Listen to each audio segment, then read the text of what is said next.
www.radioticino.net. Semplicemente la tua radio.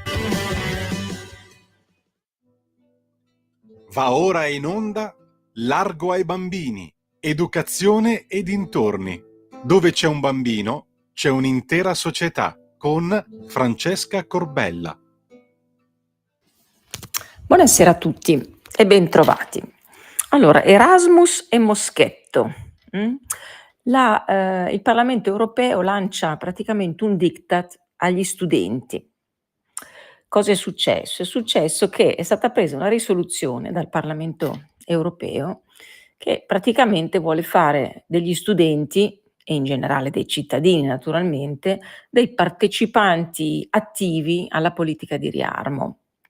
Voi sapete che è stata presa la decisione in sede NATO di aumentare al 5% del PIL nazionale le spese militari. Ma qui la cosa è anche più grave. Naturalmente si fa esplicita menzione sulla necessità di una contrapposizione alla Russia, che è stata individuata come il pericolo numero uno. Ma il riferimento è qualcosa anche di ben peggiore, come io posso così delineare, perché è quello, lo scopo è quello di rendere permanente il clima di emergenza che abbiamo già sperimentato con la pandemia, il clima di guerra che stiamo sperimentando tuttora, e c'è anche lo scopo quindi di forgiare, di iniziare a martellare, a fare battage subliminale più o meno per forgiare le coscienze, in questo caso anche i corpi, affinché diventino pronte al sacrificio richiesto per far fronte ai bisogni di difesa da qui al 2035 della NATO, dell'Unione Europea, appunto davanti al pericolo russo. Allora, che i regimi di sinistra abbiano da sempre avuto come motivazione scatenante per convincere le masse quella di individuare il nemico, questo è fuori di discussione, è una cosa storica, ma che addirittura l'Unione Europea debba varare una risoluzione facendo menzione appunto alle orde russe, solletica il ridicolo, insomma. Però il 2 aprile scorso, tant'è che il Parlamento europeo ha approvato sotto forma di risoluzione questa cosa. In questa lunga risoluzione si notano in particolare 3 articoli, il 164, il 165 e il 167, che rientrano sotto l'espressione preparazione e prontezza civile e militare. Quindi è qui che con questi concetti, no, soffusi, che sembrano positivi, perché tutti siamo contenti di essere preparati, di avere prontezza civile, ma in realtà sono parole estremamente ambigue, perché celano la porta, l'abisso alla militarizzazione dell'istruzione dei nostri figli, perché si entra a gamba tesa nella scuola, nell'università, si va a sollecitare degli animi imberbi, degli animi verdi, degli animi pronti all'entusiasmo, no? Ecco, quello che si può leggere è abbastanza inequivocabile, no? Nel primo dei 2 articoli, il 164 in particolare, si legge che il Parlamento, aperte virgolette, invita l'Unione Europea e i suoi Stati membri a mettere a punto programmi educativi, parolina chiave, e di sensibilizzazione per i giovani, altra parolina chiave, volti a migliorare le conoscenze, naturalmente si imbelletta il tutto, a facilitare i dibattiti sulla sicurezza, telaki, l'altra parola chiave, la difesa e l'importanza delle forze armate, no? I primi che sono quelli che sparano addosso alla polizia e alle forze dell'ordine, ma in questo caso vengono buone le forze armate, l'importanza che hanno per la nostra società civile, quindi tutti noi siamo chiamati dall'ordine civile e sociale a migliorare le nostre conoscenze, a prepararci attivamente al sacrificio richiesto per contrastare il rischio permanente di una guerra. È un invito che si inquadra in una visione che vuole militarizzare la società, a cui si chiede sostegno, anche economico naturalmente, vedi 5% del PIL, secondo voi da dove lo prendono il 5% del PIL per il riarmo? Non certo dalle casse già rimpinguate ampiamente dall'Italia, primo contributore netto, ma da ulteriori tassazioni spacciate per forze di pace, sostegno delle forze armate, sicurezza, la difesa, la sicurezza, i programmi educativi.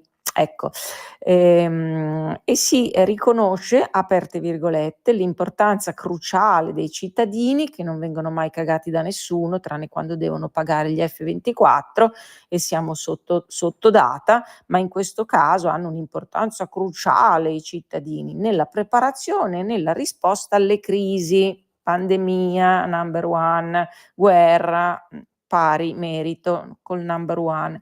In particolare la resilienza psicologica degli individui, vedete come andiamo a corazzare gli individui per far fronte a problemi psicologici davanti alla guerra, e la preparazione delle famiglie, anche qui altri soggetti mai visti, mai considerati e mai amati, anzi detestati dalle istituzioni europee, e sostenendo, ma in questo caso utili a fare il gioco, e sostenendo un approccio alla resilienza che coinvolga l'intera società, con l'impegno attivo delle istituzioni UE, degli Stati membri, della società civile, dei singoli cittadini nel rafforzamento del quadro di sicurezza, eccola lì, dell'Unione. Nell'articolo 167 viene ribadita l'importanza del ruolo dei giovani e delle organizzazioni giovanili nel mantenimento e nella promozione della pace, la aspettavamo al varco la parolina magica, e ancora terza volta della sicurezza, tanto che si chiede di mettere a punto programmi di formazione dei formatori e di cooperazione tra le istituzioni di difesa e le università degli Stati membri. Entriamo nei libri di testo con l'Agenda 2030. Nei libri di testo del prossimo anno c'è il bollino su tutti i libri di testo, quasi tutti, i libri di testo scolastici anche dei licei e delle scuole secondarie, quindi anche non università, figuratevi l'università come li martellano, tuttavia c'è il bollino Agenda 2030 e qui rientra anche questa bella faccenda. Quali corsi militari, esercitazioni e attività di formazione con giochi di ruolo per studenti civili. I giochi di ruolo vanno esattamente nel solco dei videogiochi e ci siamo. I videogiochi vengono immediatamente trasformati come mezzo di propaganda. Già lo sono, non ce ne stupiamo, ma in questo caso i giochi di ruolo, il concetto dei giochi di ruolo va esattamente nel percorso già ampiamente tracciato con i videogiochi. Insomma, basta coi cortili e gli spazi aperti degli atenei come luoghi di bivacco, relax o ripasso prima degli esami, perché è il momento di esercizi salutari, ginnici e tiri al bersaglio col moschetto, per poi recarsi con passo marziale all'esame o a lezione. Sull'attenti, avanti, march, commenta il nostro giornalista Bertozzi da l'Antidiplomatico del 1 di luglio, con anche i miei commenti caustici. Nel frattempo, cosa è successo sempre in UE? Il governatore della Lombardia interviene sul pericolo di tagli dei fondi all'Unione, dell'Unione Europea, rivelato da Milano Finanza il 9 luglio scorso. Perché il governatore della Lombardia, che è restio a intervenire, perché certamente è un uomo schivo, riservato e non interviene da presenzialista a tutti i momenti, no? Ma in questo caso ha tuonato con voce anche ben forte. L'Europa ci ripensi, dice Attilio Fontana. Se le cose andranno così, l'impatto sarà devastante. Non si possono penalizzare quelle attività che rappresentano l'ossatura del paese. Spero nell'intervento di tutti, così dice e continua il governatore della regione Lombardia Attilio Fontana, che si dice molto preoccupato perché la Commissione europea ha pensato di cambiare la gestione dei cosiddetti fondi di coesione che vengono destinati ogni anno alle regioni italiane. Si tratta di soldi previsti da Bruxelles, quindi delle nostre tasse versate a Bruxelles, che tornano indietro per ridurre le disparità economiche e sociali delle regioni italiane attraverso dei progetti sul territorio. La regione Lombardia è una delle regioni italiane che i soldi destinati a questi fondi li utilizza per davvero e quindi sono preziosi. Si tratta di, per la sola Lombardia, di 4,4 miliardi spalmati tra il 2021, il 2021 e il 2027, il 2027, quindi siamo ancora in corso, ma i fondi vanno anche a tutte le altre regioni italiane, ben inteso. L'Europa vorrebbe ora che la somma non arrivasse più direttamente, ma passasse dalle casse statali, il filtro Magnum di Roma, con un taglio del 30%, e questo allo scopo di finanziare il riarmo. Capite cosa significa questa torta del riarmo? In pratica saranno le regioni a pagare il riarmo, sbotta Fontana, che ci vede chiaro. Capisco la necessità degli investimenti nel settore della difesa, io non li capisco tanto, ma lui è un'istituzione e io blatero, quindi diciamo le sue parole sono più sensate, ma così a rimetterci sarà il territorio. Questi fondi noi li usiamo per sostenere le imprese, non per fare bisboccia, attraverso i tanti bandi che la Lombardia promuove per la digitalizzazione, la capitalizzazione e tanti altri ancora. E io aggiungo anche la sicurezza, e ce ne sono veramente tanti e sono molto finalizzati a settori specifici che altrimenti farebbero estremamente fatica. E poi servono per sostenere la formazione, per preparare le figure professionali che proprio le imprese ci richiedono, e così non avremo più le risorse. Chiuse le virgolette, parole di Attilio Fontana all'Unione Europea. Ecco perché è importante fare quadrato contro la scelta di Bruxelles, dice sempre il governatore. Ho fatto sottoscrivere a tutti gli stakeholder un documento per sensibilizzare l'UE sull'argomento, perché Fontana agisce, non parla e basta. E poi mi appello agli europarlamentari e ai deputati italiani affinché facciano sentire la loro voce. Il vice commissario UE Raffaele Fitto è impegnato sul tema e noi continueremo a fare la nostra parte, col sostegno anche del governo. Il vice premier Matteo Salvini è stato informato del rischio e confido che pure la premier Meloni possa intervenire. Secondo Fontana, se passasse questa misura dall'Unione Europea si avrebbero più limitazioni che benefici in questi anni. Sono convinto che le ultime scelte fatte siano state devastanti. Pensi al Green Deal per il settore dell'automotive, i cui effetti negativi si iniziano ora a toccare con mano.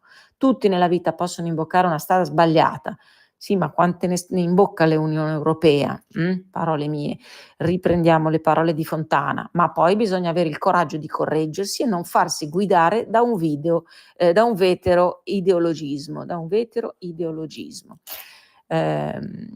Invece di paletti all'Unione Europea, Fontana chiede la riduzione della burocrazia. Come Lombardia non vogliamo più soldi, ma di poter essere liberi di spenderli come preferiamo per raggiungere i risultati più adeguati al nostro territorio. E così pure si dica per le altre regioni italiane. Ognuno ha la propria ricetta ed era lo stesso concetto che portavamo avanti con l'autonomia, che poi è stata travisata. Quindi parole di Attilio Fontana, sacrosante, autonomia che è stata travisata, ma che è sempre lì e la battaglia è in corso. Bene, io con Erasmus e Moschetto, tutti pronti ragazzi al condizionamento mentale, mi vengono in mente i grandi filosofi del Cinquecento o gli umanisti del Seicento, 500-600, come Montaigne, come Etienne de la Boétie, di cui abbiamo anche parlato, sulla servitù volontaria e sul condizionamento delle masse, e ci siamo dentro in pieno. Bene, io vi ringrazio dell'ascolto, vi saluto, vi do appuntamento a giovedì prossimo con Largo ai bambini e Francesca Corbella. Avete ascoltato Largo ai bambini,